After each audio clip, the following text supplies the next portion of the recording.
I was accustomed to teaching college undergrads, so this summer gig was a bit outside of my comfort zone. The university's Senior Scholars program wasn't for college upperclassmen, but for senior citizens. People much older than my then 27-year-old graduate student self. Still, I had signed up to teach broadcast media history to senior scholars, to put a few dollars in my threadbare pockets.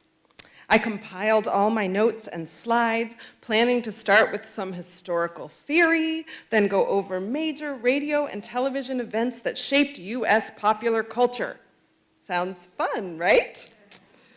So I found my classroom in the basement of the Senior Community Center, and I was greeted by a bright group of 15 students already seated, women and men with silver hair, weathered skin, and lively spirits.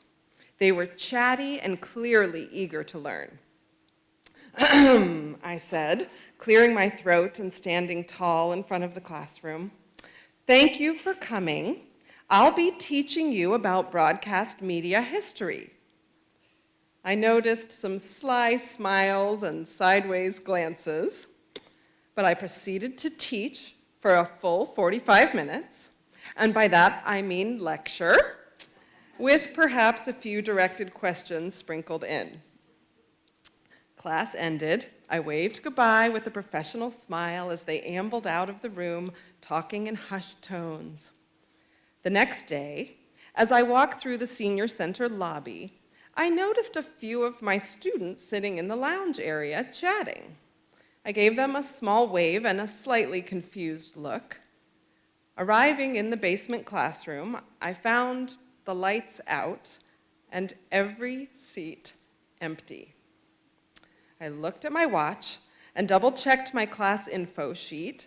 The time was correct, as was the day and the classroom, but nobody was there.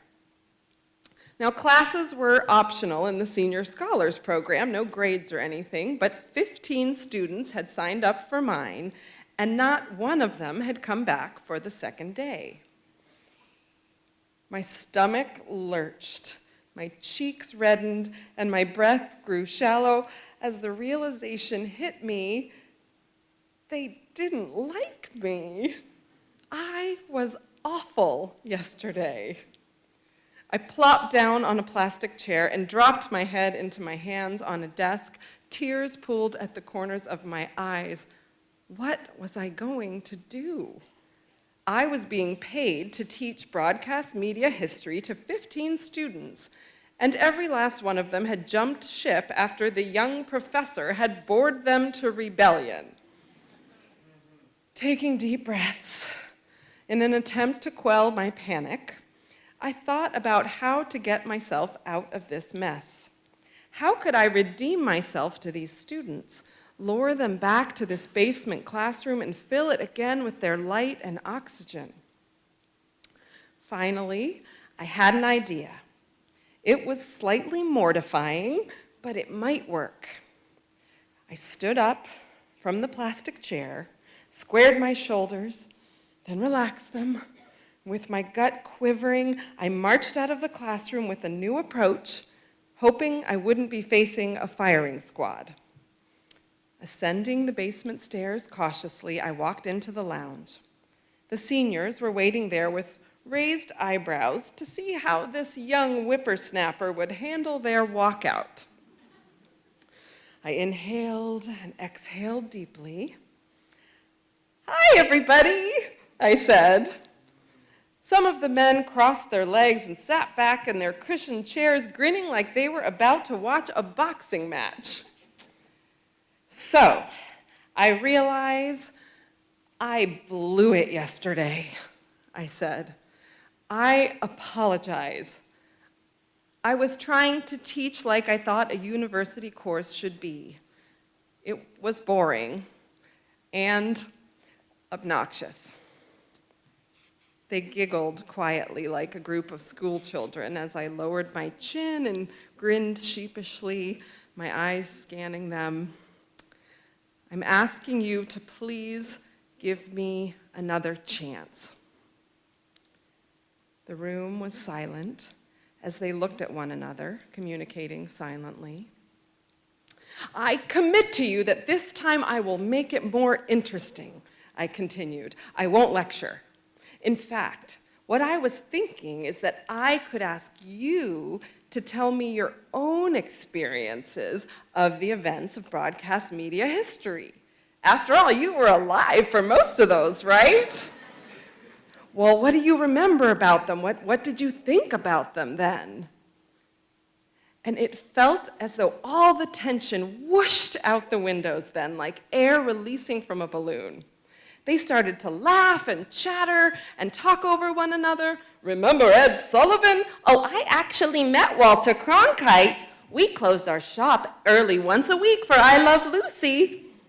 They had so much to share, so much they wanted to talk about. Yes, yes, I said, raising my voice above the din. We'll talk about all of that, starting today with the War of the Worlds radio broadcast. How many of you remember that with Orson Welles? The room erupted with affirmations and stories. Okay, great, yes, I said, nodding and raising my hands, trying to bring their attention back to me. So would you all be willing to come back to our classroom and talk about it there? With heads held high, they picked up their purses, notebooks, and coffee cups and filed down the basement stairs. They had made their point. Thankfully, I had heard them.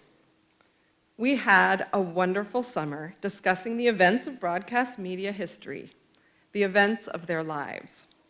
I learned as much about these events from their stories as I'd learned in all my graduate courses. I even threw in some historical tidbits here and there that they didn't know. I told them that CBS had a minister, a priest, and a rabbi screen every episode of I Love Lucy when she was pregnant, a TV first. They told me that Lucille Ball was a natural brunette. From my worst moment of shame in my teaching career came one of my greatest lessons. Nobody wants to be lectured at. No matter their age, people want to be heard and seen. I've approached every single class I've taught differently after that summer. And I have the mutinous, wise, senior scholars to thank for that. Thank you.